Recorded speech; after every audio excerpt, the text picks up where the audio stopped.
보실 하나님 말씀은 이사야 말씀입니다. 이사야 1장 10절에서 20절까지의 말씀을 우리 같이 보도록 하겠습니다.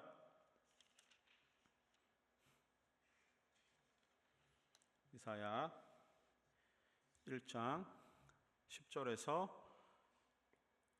20절까지의 말씀입니다. 우리 한 절씩 같이 교독해서 읽을 때 제가 먼저 10절의 말씀을 읽고 20절 말씀은 우리 함께 합독하도록 하겠습니다. 제가 먼저 읽겠습니다. 너희 소돔의 관원들아 여호와의 말씀을 들을지어다. 너희 고모라의 백성들아 우리 하나님의 법에 귀를 기울일지어다. 여호와께서 말씀하시되 너희의 무수한 재물이 내게 무엇이 유익하뇨? 나는 순양의 번제와 살찐 짐승의 기름에 배불렀고 나는 수송아지나 어린 양이나 순염소의 피를 기뻐하지 아니하노라. 너희가 내 앞에 보이러 오니 이것을 누가 너희에게 요구하였느냐? 내 마당만 밟을 뿐이니라. 헛된 재물을 다시 가져오지 말라. 분향은 내가 가증히 여기는 바요. 월삭과 안식일과 대회로 모이는 것도 그러하니 성회와 아울러 악을 행하는 것을 내가 견디지 못하겠노라. 내 마음이 너희의 월삭과 정한 절기를 싫어하나니 그것이 내게 무거운 짐이라. 내가 지기에 곤비하였느니라. 너희가 손을 펼 때 내가 내 눈을 너희에게서 가리고 너희가 많이 기도할지라도 내가 듣지 아니하리니 이는 너희의 손의 피에 감이라. 너희는 스스로 씻으며 스스로 깨끗하게 하여 내 목전에서 너희 악한 행실을 버리고 행악을 그치고 선행을 배우며 정의를 구하며 학대하는 자를 도와주며 고아를 위하여 신원하며 과부를 위하여 변호하라 하셨느니라. 여호와께서 말씀하시되 오라 우리가 서로 변론하자. 너희의 죄가 주홍 같을지라도 눈과 같이 희어질 것이요 진홍같이 붉을지라도 양털같이 희게 되리라. 너희가 즐겨 순종하면 땅의 아름다운 소산을 먹을 것이요. 함께 읽습니다. 너희가 거절하면 배반하면 땅에 칼에 삼킬지어다. 여호와의 말씀이니라. 아멘. 오늘은 삶이 없는 예배는 없습니다라는 제목으로 하나님 말씀 같이 나누도록 하겠습니다. 우리 9월 한 달은 이 홀리파이어 예배, 이 기도의 시간에 우리 예배에 대해서 좀 같이 주제를 가지고 나누려고 진행 중에 있습니다. 지난주에 예배란 무엇인가에 대해서 잠깐 나누었는데 혹시 정의가 기억나십니까? 준비한 자막 한 번만 띄워주실래요? 예배란 하나님의 발 앞에 종된 자들이 경외하는 마음으로 무릎을 꿇고 그 발에 입을 맞추는 것이 예배의 정의, 이제 제가 좋아하는 예배의 정의인데요.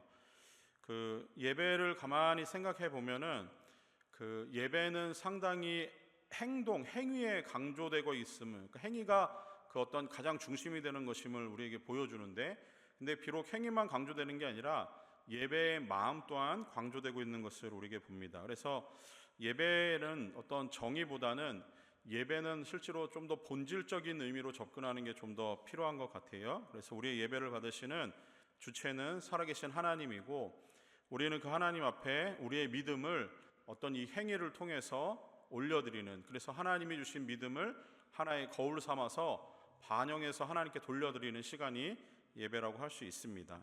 근데 이 본질적인 그 예배가, 하나님을 향한 우리의 예배가 무너지면 그 어떻게 되냐면은 형식적으로나 세속적으로 그 세상의 어떤 모임과 별반 다르지 않는 것으로 바뀌게 되는 거예요.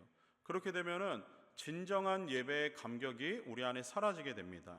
예배의 감격이 사라지면 하나님과의 관계에서 멀어지고, 그리고 그 예배를 드리는 신앙 공동체가 신앙생활을 제대로 하지 않기 때문에 공동체에서도 멀어지게 돼요. 그렇게 멀어지다 보면 결국에는 교회를 떠나는 일이 벌어지게 되는 겁니다. 그래서 하나님에게서 멀어지고 신앙생활에서도 멀어지고 교회에서도 멀어지고 나면 자연스럽게 세상의 가치관을 따라서 살아가는, 그래서 복음이 주는 능력이나 복음의 영향력은 그 사람의 삶에 영향을 끼치지 못하는 그런 삶을 살아가게 되는 거죠.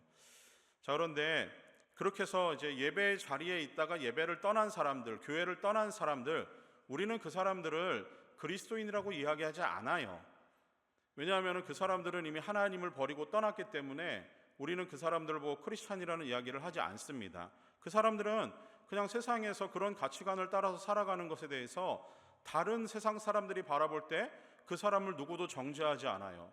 뭐라고 하지 않는 거예요. 왜냐하면 지극히 당연한 일이기 때문에 그래요. 자, 그런데 문제는 뭐냐면은 그런 사람들에게는 문제가 없어요. 그런 사람들은 문제가 없어요. 교회를 다니다가 떠나서 신앙생활을 안 하는 사람들, 그런 사람들에게는 문제가 없다는 얘기예요. 그러면 누구에게 문제가 있느냐?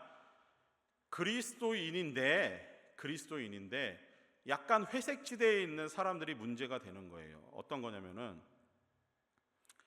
교회를 다니는 것 같아요. 예배가 있을 때마다 잘 참석을 합니다. 그러면서 목장 모임에서도 빠지지 않는 것 같아요. 이런 찬양 집회가 있거나 모임이 있으면 거기에도 잘 참석을 해요. 그러면서 실제로 어떤 그 교회 모임이나 이 모든 것에는 절대 빠지지 않는 그런 분들이 계세요. 자, 근데 그런 분들이 실제로 이제 그들의 삶으로 돌아가서는 삶이 엉망인 사람들이 있다면은 그 사람은 신앙의 회색지대에 있는 사람들인 거예요. 교회 안에서는 신실하고 믿음 좋은 그리스도인처럼 보이지만 밖에서는 그리스도인의 삶을 살아가지 않는 그런 그리스도인이 있다면 그게 문제인 겁니다. 우리는 그 사람을 그리스도인이라고 불러야 할지 말아야 할지 그 고민을 먼저 시작해 봐야 될 것 같아요. 자, 교회는 잘 나오는데 삶을 살지 않는, 삶으로 그리스도인의 삶을 살지 않는 사람을 여러분은 그리스도인이라고 부르겠습니까? 아니면 그는 그리스도인이 아닙니까? 뭐죠? 자, 오늘 우리에게 주신 하나님의 말씀에 우리가 귀를 기울일 포인트가 여기에 있습니다. 이런 애매한 그리스도인들에게 하나님이 오늘 말씀을 통해서 말씀하세요. 그렇게 살지 말라고. 하나님은 이 이사야 선지자를 통해서 그런 삶은 그리스도인의 삶이 아니라는 거예요.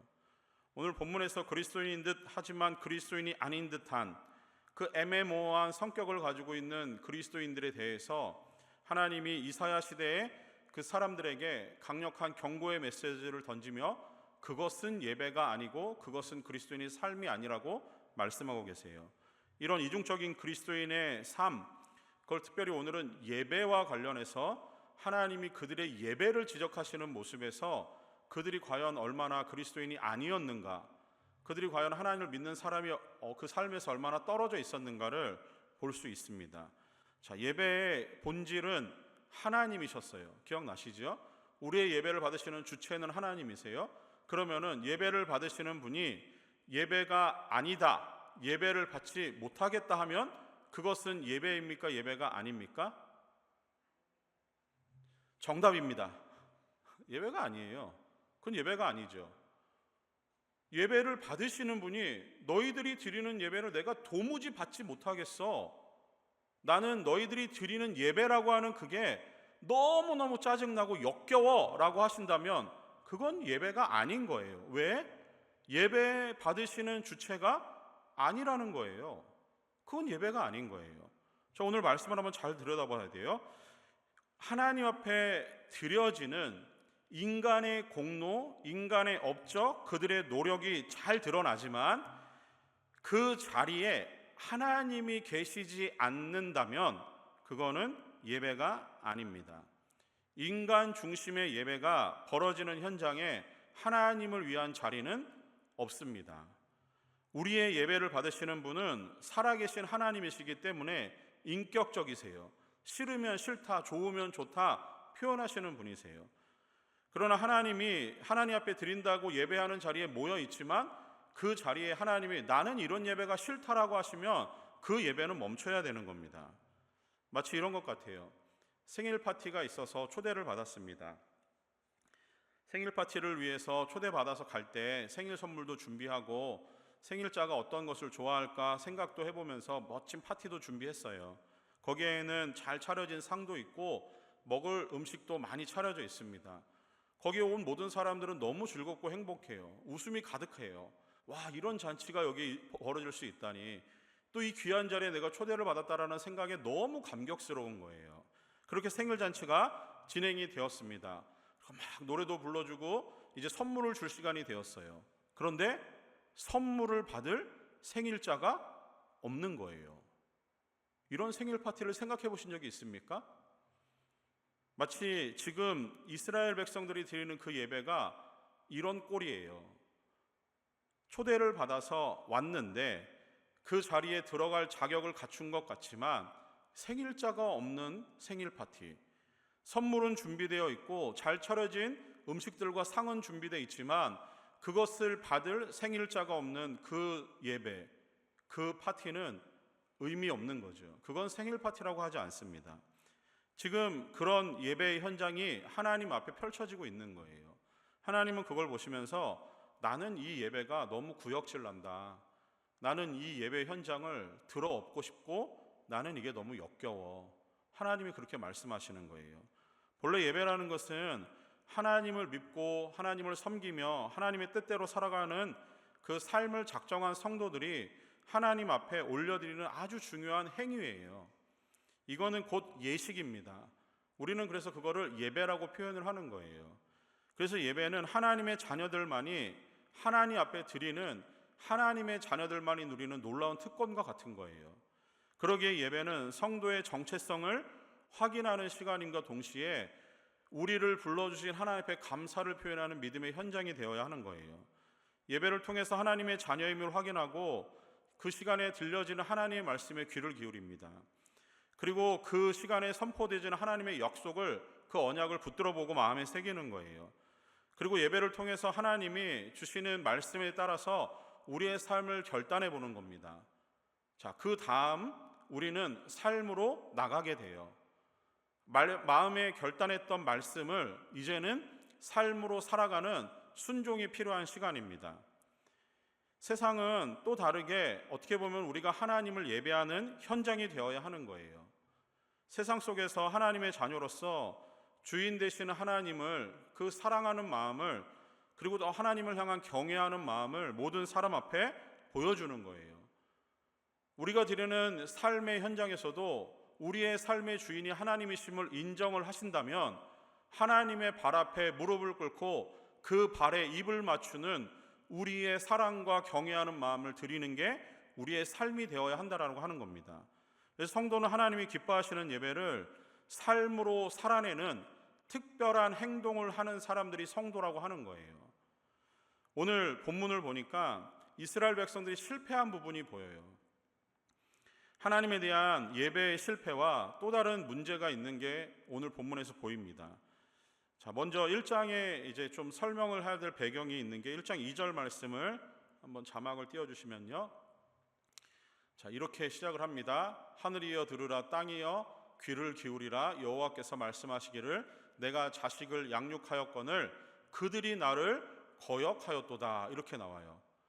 자, 이게 지금 어떤 상황을 상상하셔야 되냐면은 그 하나님이 재판하는 자리에 이제 서 계시는 거예요.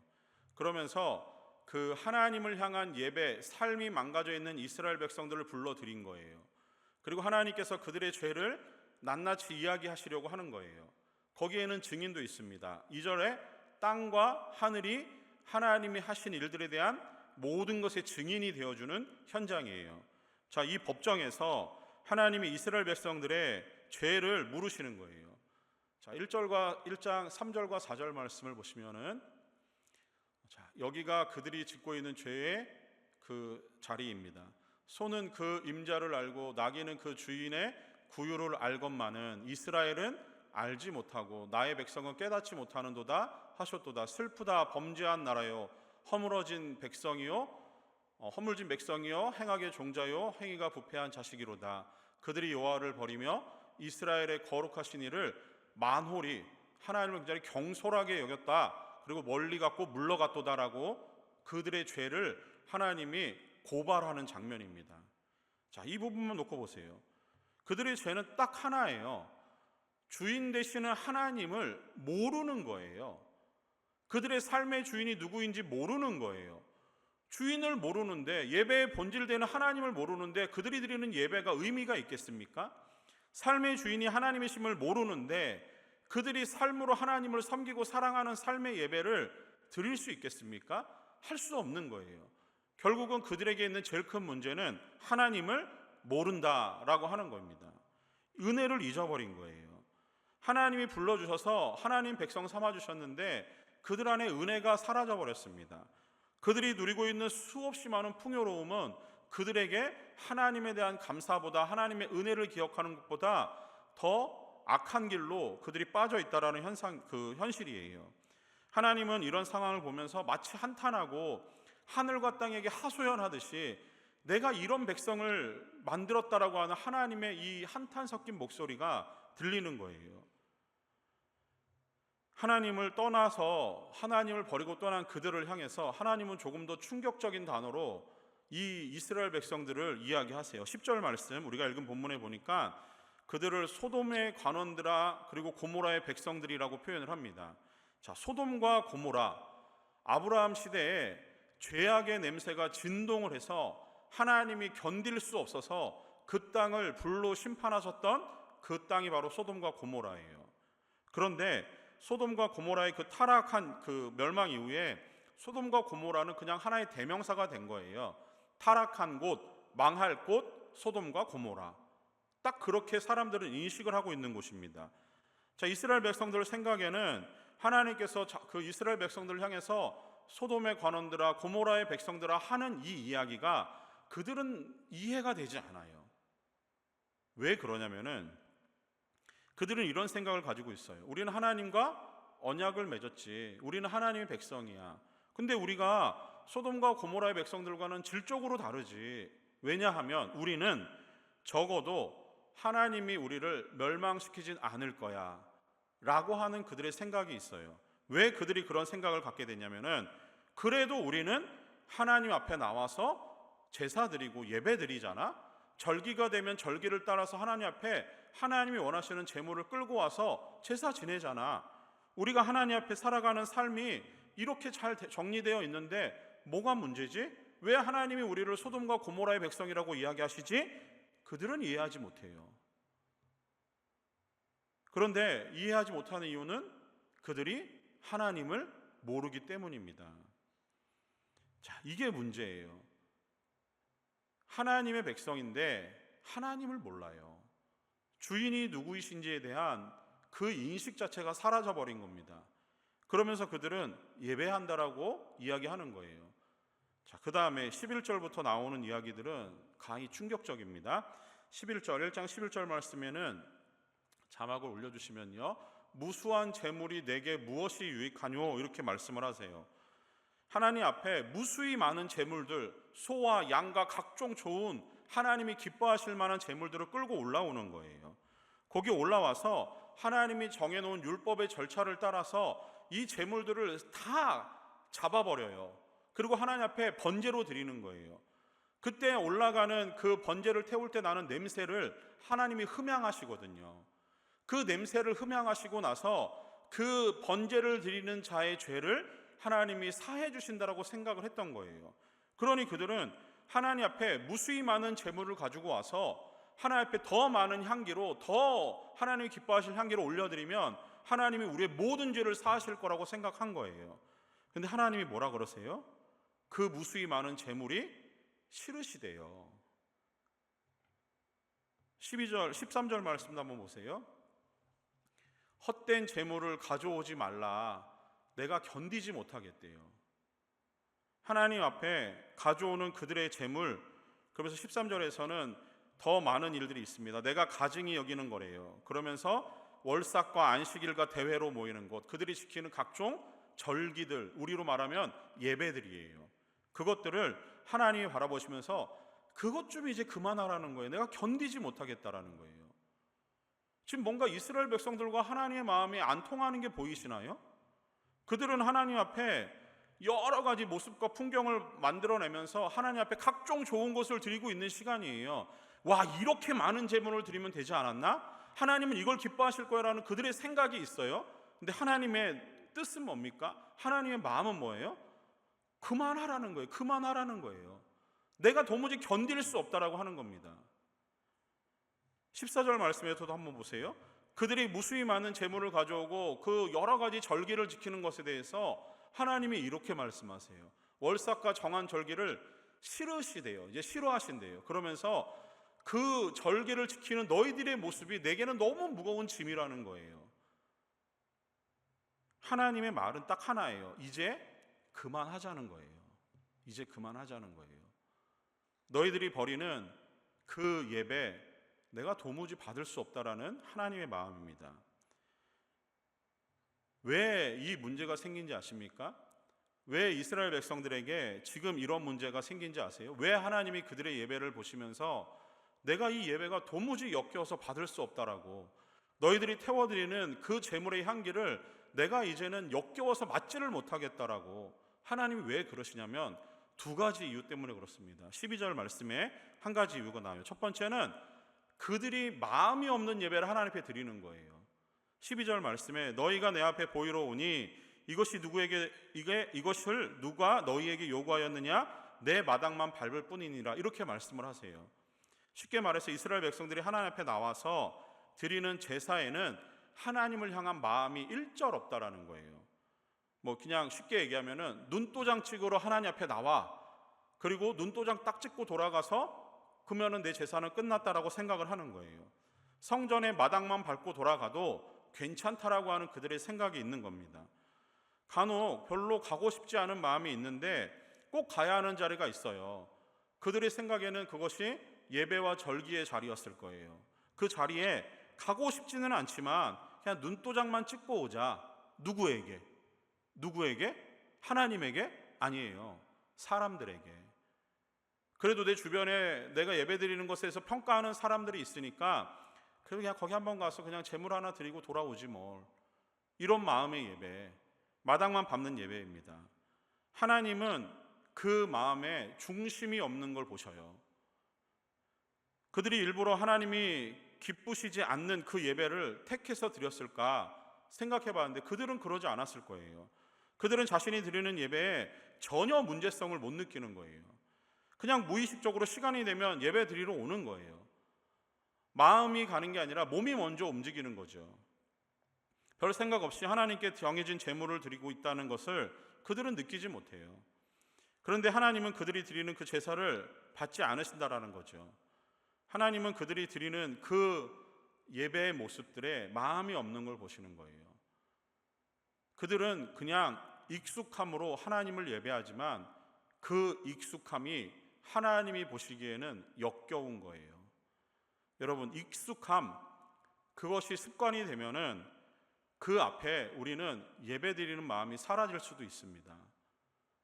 원래 하던 일이기 때문에 내가 하는 그 습관이 예배드리는 데 있어서 하나님을 향한 마음을 지울 수가 있어요. 마음이 없는 예배는 하나님이 그거 싫어하세요. 화려한 조명과 뛰어난 음악적인 스킬을 가지고 연주자가 많아서 하나님을 드리는 예배, 그 예배를 하나님이 기쁘게 받으시는 것이 아니에요. 언변이 뛰어난 설교자가 앞에서 말씀을 선포한다고 해서 하나님이 그 예배를 잘 드렸다고 인정하시는 게 아니에요. 수억 원에 이르는 파이프 오르간이 멋진 하모니를 울리면서 연주가 되고 수백 명, 수천 명의 성가대가 아름다운 화음을 내면서 하나님을 찬양하는 예배가 있다 손 칩시다. 그 예배가 그것 때문에 하나님이 받으시는 예배라는 것은 착각이에요. 하나님은 그런 도구 따위에 마음을 두시는 분이 아니세요. 하나님은 오로지 예배자의 마음만 살피세요. 그 마음이 하나님을 향하는가, 그의 중심이 지금 영과 진리로 하나님을 예배하기를 원하고 있는가, 그가 정말 하나님을 찾으면서 하나님을 향한 기쁨과 감사와 감격으로 하나님을 찾고 있는가, 하나님은 그거 보시는 거예요. 그거 보시는 거예요. 저는 목사로 사역하면서 이 부분에 있어서 저의 마음이 늘 두렵습니다. 때로는 이 강대상에 아무 꺼리낌 없이 올라올 때가 많아요. 정해져 있는 시간이고 해야 되는 설교이기 때문에 설교를 준비했으니 두려움 없이 올라와서 이것만 있으면 된다라는 마음의 여유를 가지며 설교할 때가 있습니다. 그 마음이 두려울 때가 있어요. 자, 두 번째는 하나님이 이스라엘 백성들의 문제를 보시면서 그 예배를 안 받으시는 이유가 있어요. 그게 뭐냐면 그들의 삶의 예배가 없는 거예요. 그들은 삶으로 하나님을 예배하는 예배자가 아닌 거예요. 오늘 본문의 15절에서 17절 말씀에 이렇게 기록을 합니다. 자, 15절에서 17절 말씀, 너희가 손을 펼 때에 내가 내 눈을 너희에게 가리고 너희가 많이 기도할지라도 내가 듣지 아니하리니 이는 너희의 손에 피가 가득함이라. 너희는 스스로 씻으며 스스로 깨끗하게 하여 내 목전에서 너희 악한 행실을 버리고 행악을 그치고 선행을 배우며 정의를 구하며 학대받는 자를 도와주며 고아를 위하여 신원하며 과부를 위하여 번호하라 하셨느니라. 이스라엘 백성들은 이 부분에서 아무것도 안 한 거예요. 하나님 앞에 무수한 재물을 가지고 올 줄은 알아요. 예배가 언제 있고 절기가 언제 있고 어떤 절차를 따라서 예배드려야 될 줄은 알아요. 그런데 그들의 삶은 오늘 15절 말씀 하반절에 보니까 손에 피가 흥건했대요. 이 두 가지의 의미가 있는데, 그들이 하나님 앞에 무수한 재물을 갖다 바쳤으니 동물의 피가 그들의 손에 흥건히 묻어있는 건 맞아요. 그런 모습도 비유가 되고, 그 16절 17절 말씀으로 넘어와서 보니까 그들의 손에 이웃을 사랑하는 마음이 없으니 학대받는 자들, 고통당하는 자들 신원해야 되는데, 변호해야 되는데 그들을 무시하고 그들을 바라보지 않으니 마치 그들을 향한 폭력을 행하고 있는 그 모습을 보면서 그들의 손에 피가 가득하다고 하나님 말씀하시는 거예요. 삶이 변화되지 않은 채 행해지는 종교적이고 의식적인 활동, 하나님은 그것을 기뻐하지 않으십니다. 그건 하나님 앞에 죄악이에요. 반대로 예배를 통해서 경험한 하나님의 은혜를 가지고 세상 속으로 나가서 내가 정말 진정으로 변화된 사람으로 진정한 하나님의 백성의 삶을 살고 있는가 입증해 보세요. 그리고 돌아와서 그 예배의 마음으로 하나님을 예배하세요. 오히려 그 예배를 하나님이 기뻐 받으세요. 그들의 삶에 하나님이 기뻐하시는 그 어떤 모습이 드러나지 않아요. 정의는 무너졌지요. 공의는 행해지지 않습니다. 학대받는 자들을 보면은 도와주는 것, 그게 정의 아니겠습니까? 그 학대받는 그들을 그대로 방치하고 모른 척하는 게 정의입니까? 과부와 고아와 또 사회적인 약자들을 바라보면서 그들을 향해서 그들의 억울함을 풀어주기 위해서 그들의 앞장서는 것, 그거 정의 아니겠습니까? 오히려 그들을 방치하고 있는 그것이 정의겠습니까? 여러분 스스로가 한번 판단해 보세요. 하나님을 예배한다고 하는 그들의 삶에 이러한 정의가 실현되지 않는 거예요.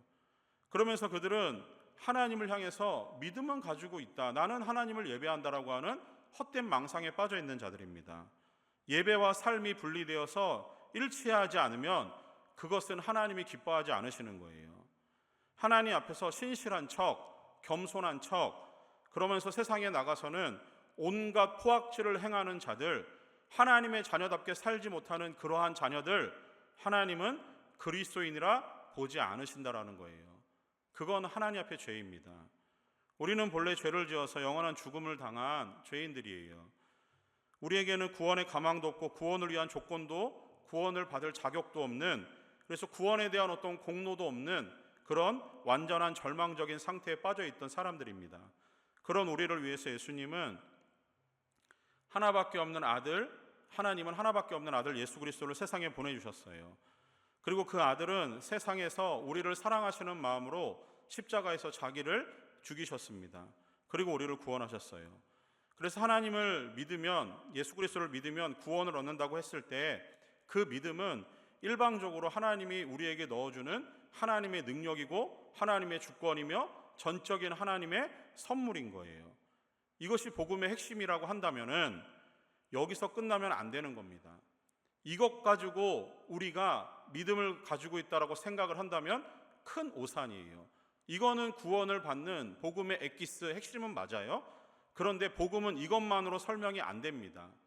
복음은 그 다음이 있어요. 사도 바울은 복음을 받는 그리스도인들은 그들의 삶을 그리스도인답게 살아가기를 한다라고 말씀을 합니다. 자, 우리 여기 리더 제자 훈련 받는 우리 분들 몇 분 계시죠? 고린도후서 5장 17절 말씀 시작. 그런즉 누구든지 그리스도 안에 있으면 새로운 피조물이라, 이전 것은 지나갔으니 보라 새 것이 되었도다. 일주일 만에 까먹으시면 안 되는 말씀입니다. 자, 이 말씀을 한번 잘 들여다보세요. 그런즉 누구든지 그리스도 안에 있으면, 그리스도 안에 있다라고 하는 것은 예수 그리스도를 믿음으로 구원을 받았다라고 하는 거예요. 자, 그 사람은 뭐랍니까? 새로운 피조물이래요. 이게 너무 중요한 포인트예요. 새로운 피조물이 뭔가? 새로운 피조물, 그냥 말 그대로 하면은 하나님이 새롭게 창조한 사람이라는 의미일 거예요. 자, 그런데 이게 그 뒤에 나오는 이전 것과 비교했을 때 이전 것은 지나가고 보라 새 것이 되었대요. 우리는 여기서 한 가지 중요한 걸 하나 깨달아야 돼요. 하나님이 예수 그리스도를 믿음으로 새롭게 한 사람들, 구원받은 사람은 모두가 다 새로운 피조물이에요. 자, 이전 것은 지나간 거예요. 이전 것은 뭐냐면은 죄의 타락한 본성을 가지고 죄를 짓고 죄 짓는 데 빠르고 하나님에게서 멀어지고 하나님은 나와 전혀 상관없는 것처럼 허랑방탕하게 살아가는 그런 모습, 그게 이전 것이라고 한다면은 새로운 것이 된 거예요. 이거는 이전 것에서 뭔가를 덧붙여가지고 업그레이드 된 게 아니라 이전 것은 완전히 폐기된 거고요. 새로운 피조물은 하나님이 새롭게 창조한 이전에는 없던 완전히 새로운 버전이 태어난 거예요. 이해가 되십니까? 한번 제 질문을 드려볼게요. 여러분은 예수 그리스도를 믿음으로 구원을 받으셨습니까? 아멘. 그러면 여러분은 오늘 이 고린도후서 5장 17절 말씀처럼 여러분은 새로운 피조물이에요. 여러분의 이 이전에 예수 믿기 이전에 있었던 모든 상태는 다 끝났어요. 없어요. 그건 하나님이 기억지도 않으신대요. 이제 여러분은 새 것이 되었습니다. 자, 그러면 새 것이 된 여러분은 새 것에 걸맞는 삶을 사셔야죠. 그렇죠. 그런 삶을 살지 않으면 이전 것과 다른 게 없는 거예요. 하나님이 우리에게 원하시는 거는 새로운 피조물로서의 삶을 원하시는 거예요. 그 새로운 피조물은 예수 그리스도를 믿음으로 구원받은 모든 성도들을 이야기합니다. 그 성도들에게 하나님이 요구하시는 것은 이전 것과 새로운 것에 요구하시는 하나님의 요구는 달라지지 않았어요. 이전 것은 지나가고 그것은 폐기되어 없어졌다고 하지만 완전히 새로운 버전이 태어나서 하나님이 새로운 것으로 만드셨어요. 그런데 이전 것과 새로운 것에 기대하시는 하나님의 기대와 요구는 달라지지 않아요. 그건 언제나 똑같아요. 두 가지입니다. 하나는 하나님을 사랑하라는 거예요. 또 다른 하나는 이웃을 사랑하라는 거예요. 이게 이전 것과 새로워진 것 사이에서 똑같이 주신 하나님의 명령이에요. 이 명령은 달라지지 않았어요. 그러면은 이전에는 하나님 사랑하는 것과 이웃 사랑하는 것에서 그런 삶을 살지 못했어요. 그러니 하나님이 새롭게 만드셨잖아요. 예수 그리스도를 통해서 구원하셨잖아요. 그러면 이제 하나님이 요구하시는 요구는 살아달라는 거예요. 하나님 사랑하는 자녀로 이웃 사랑하는 모습으로 살아가라는 거예요. 그게 그리스도인의 삶이라고 하는 겁니다. 하나님은 언제나 그런 사람들을 찾고 계세요. 그런데 사탄은 우리에게 어떻게 얘기하는 줄 아십니까? 하나님은 우리에게 넓은 의미의 복음의 의미를 주시면서 하나님 사랑과 이웃 사랑을 실천하라고 하는데 사탄은 우리에게 항상 뭐라고 제안을 해요? 구원은 예수 그리스도를 믿음으로 받았어. 됐어. 그게 끝이야.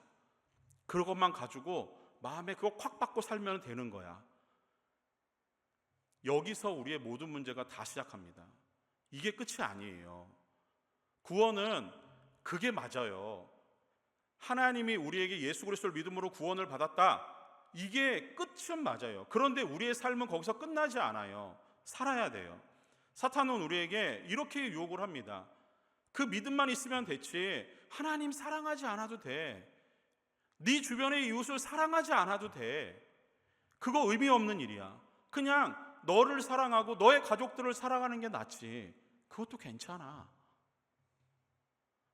그러면서 세상의 가치관에 마음을 두고 살아가라고, 성공적인 삶을 살아가라고, 세상 사람들이 원하는 그 스펙을 쌓으며 살아가라고, 하나님보다 돈을 더 쫓아가라고, 하나님 앞에서 성장하는 것보다 스펙을 쌓는 일에 더 열두하고 몰두하며 살아가라고, 그렇게 우리를 유혹합니다. 하나님 사랑과 이웃 사랑보다 자신의 즐거움과 쾌락을 쫓으며 살아가라고 우리에게 속삭여요. 복음의 소리보다 세상의 소리가, 하나님의 음성보다 사탄의 속삭임에 여러분의 귀를 기울이지 마세요.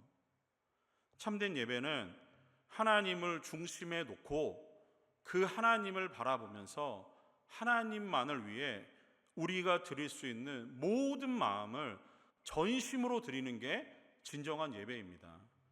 그 예배는 어떤 장소적인 제한이 없어요.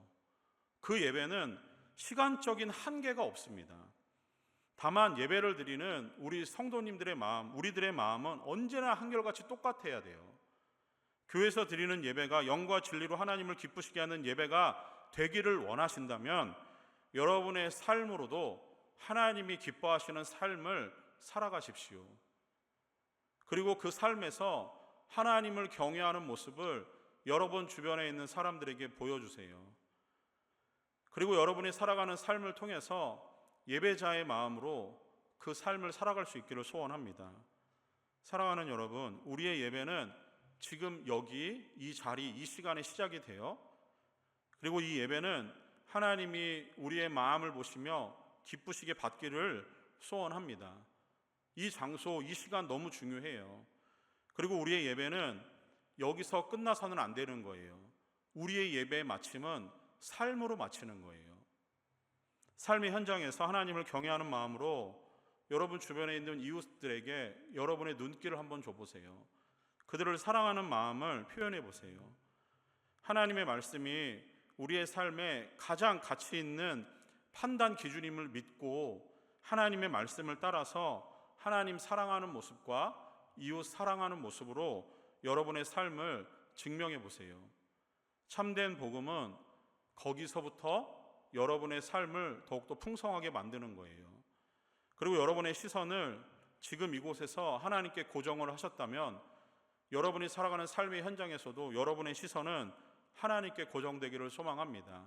하나님만을 바라보고 하나님만이 주시는 은혜와 능력 안에서 여러분의 삶을 살아갈 수 있기를 소망합니다.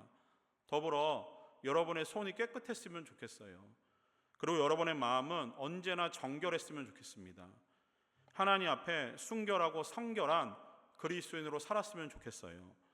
그리고 여러분의 삶에서 그러한 마음으로 하나님을 예배하는 참된 예배자의 삶을 살아갈 수 있는 우리 청년, 비전 청년 공동체 되기를 원합니다. 또 함께하는 우리 모든 성도님들 되기를 원합니다. 그 모습이 어쩌면 이 시대에 하나님이 찾고 계시는 예배자의 모습일지 모르겠습니다. 그 마음을 가지고 우리의 예배는 하나님 앞에 언제나 신령과 진정으로 기쁨과 감사로 구원하신 하나님의 은혜에 대한 감격으로 드려질 수 있는 그런 예배 될 수 있기를 소원합니다. 기도하겠습니다. 사랑의 하나님, 참 고맙습니다. 오늘 우리에게 주신 이 이사야 선지자의 말씀, 그를 통해서 증거한 하나님의 말씀을 다시 한번 우리의 마음에 새깁니다. 하나님, 우리의 삶의 주인은 하나님이심을 다시 한번 고백을 합니다. 우리는 모두 예수 그리스도를 믿음으로 구원받은 하나님의 백성 된 줄 믿습니다. 하나님, 그렇다면 이제는 우리의 삶으로 하나님의 백성다운 삶을 살아갈 수 있도록 은혜를 베풀어 주시옵소서. 하나님, 우리에게 주신 복음의 영향력, 복음의 능력이 우리의 삶을 통해서 확장되어지고 또 그를 통해서 우리 주변의 많은 사람들이 우리가 살아가는 삶의 모습을 통해 하나님의 살아계심을 보며 또한 이웃사랑의 모습을 통해서 하나님의 백성이 살아가는 삶에 도전을 받고 그들이 또한 예수 그리스도를 믿게 되어지는 놀라운 일들이 우리 삶에 일어날 수 있도록 은혜를 베풀어 주시옵소서. 우리의 작은 삶, 또 우리가 살아가는 이 삶이 우리 힘으로 살아갈 수 없음을 고백을 합니다. 그 순간순간 주께서 우리에게 힘 주시고 능력 주시고 무엇보다 성령으로 충만케 하셔서 우리가 할 수 없는 그 일을 행하시는 성령의 은혜로 말미암아 이 삶을 살아가도록 은혜를 베풀어 주시고 우리의 의지가 약하오니 하나님 의지를 더욱더 강하게 붙들어 주시며 우리의 입술에 거짓이 박혀 있고 우리의 입술에 남을 속이는 그 속임이 있다면 그것들을 제하여서 온전히 하나님의 말씀을 선포하는 거룩한 입술 될 수 있도록 주님 은혜를 베풀어 주시옵소서. 우리의 손이 주 앞에서 깨끗하기를 소망합니다. 우리의 마음은 정결하기를 소망합니다. 우리는 주 앞에 순결과 성결의 마음으로 참된 그리스도인으로 살아가기를 소망합니다. 하나님, 그것을 지켜내는 믿음의 사람들 되게 하여 주시고 하나님 그 속에서 주시는 하나님의 귀한 은혜를 붙들고 살아갈 수 있도록 인도하여 주시옵소서. 주님 감사하며 예수님의 이름으로 기도합니다. 아멘.